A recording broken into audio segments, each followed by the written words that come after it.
Hello everyone and welcome to Blaugrana Everything, and welcome back to the channel and to another match review as we take a look at Barcelona's 2-1 win away at Deportivo Linares in Seville on Wednesday evening. It was pretty much a stereotypical big team versus small team type of match. Of course, in the early stages of the Copa del Rey, these ties are just, one-legged, it's not two legs, so you have to win on the night. Anywho, this is a match review, so as per usual, we'll talk about the tactical setup for both teams, then get into the team performances before talking negatives and positives, and finally, picking a man of the match. Now, if this is your first time tuning in here, we cover FC Barcelona's matches not just in the Copa del Rey but also in La Liga, but not in the Europa League. Yeah, sorry. But yeah, up next, Barcelona play Granada, and if you really want to be up to date with everything going into that match and also after that match, then definitely hit that subscribe button and also leave a like on this video so you're more likely to see content like this next time around. Okay, let's get into the tactical setup from both teams. Now, Deportivo Linares set up in a 4-4-2 formation with the following players. In goal, they had Razak. On the back four of Perellon, Guerrero, Gomez, and Barbosa. The midfield four of Carnicer, Melendez, Rodriguez, and Sanchidrian. And a front two of Valina and Hugo Diaz. Barcelona, on the other hand, set up with a heavily rotated team, and it was a 3-4-1-2 formation that Xavi Hernandez went with the following players.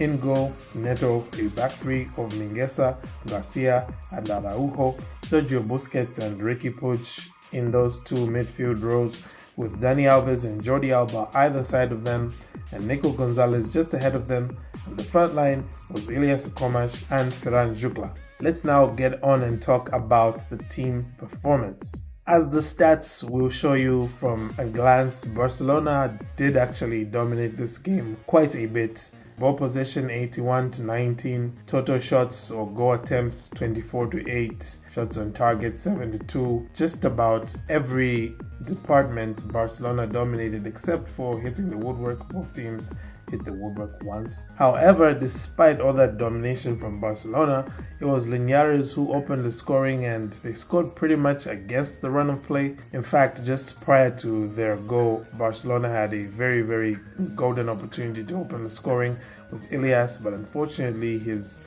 attempt went just wide.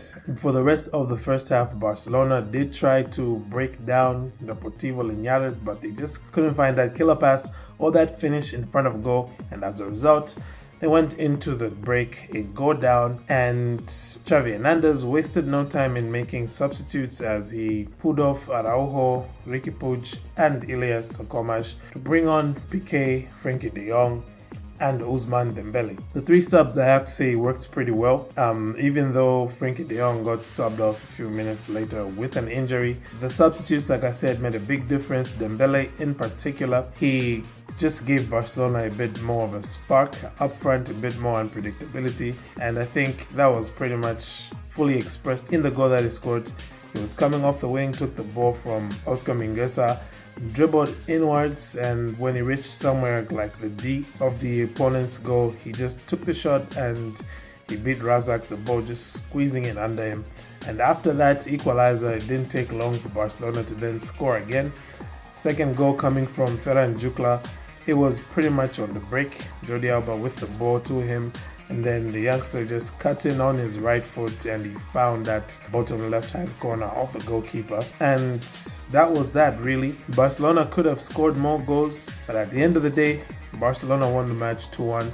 So now we can move on to talk about my negatives and positives, and of course, as usual, I will start with my negatives.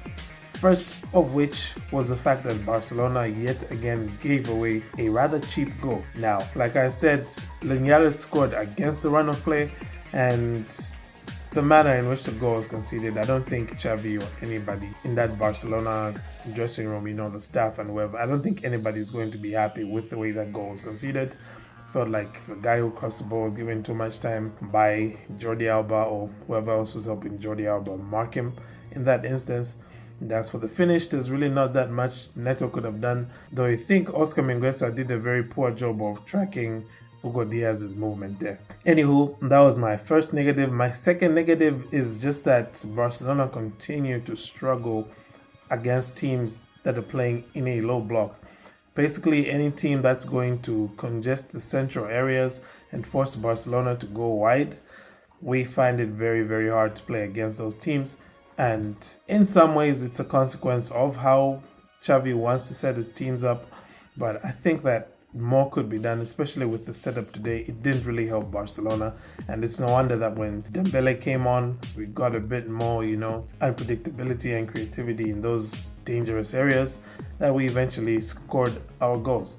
I will now move on to the positives, and there's really just one big positive here, which is that we once again got a win under some far from ideal circumstances. Like we had known by now, Barcelona's players have been hit by either injuries or COVID, and in fact, we saw more injuries in this match for Ronald Araujo and Frankie de Jong. Hopefully, Araujo wasn't a very serious injury, but with Frankie de Jong, it looked more serious than Araujo's, but hopefully they're going to be back at least within the next couple of weeks, if not days. With all of that going on, to be able to get this win, that was very much a good result, and I think that was the outstanding positive for me from this performance. Finally, we can go on and talk about the man of the match, and I think for me, this time around, I'll give it to Ferran Jucla.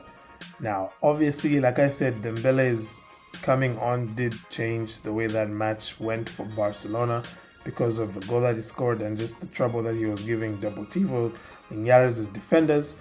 But I think somebody who all night long was giving them trouble and all night long played pretty well was Ferran Jucla. The Barca B forward showed a lot of maturity, I thought, whenever he was on the ball, except for maybe one or two times when he took on a shot he shouldn't have. But generally, his decision making was on point. He was making the right runs, and he was rewarded by scoring the winning goal, I feel, tonight. And yeah, man of the match, Ferran Jucla. That's pretty much all she wrote for this one, folks. Barcelona through to the round of 16 of the Copa del Rey. We await to see the draw, see who Barcelona will be playing. The draw shall be this Friday. All in all, I think you have to say a good night, or at least a good result. Not the best of performances. It was a bit like a training ground performance, but then again, you kind of expect that in these matches where big teams take on small teams because the players find it that much harder just to be adequately motivated. Anywho, let me know what your thoughts were on the match, who was your man of the match, and what were your negatives or positives from this match. Go ahead and tell me in the comments. Thank you for tuning in once again. Have a great day, and Forza Barca.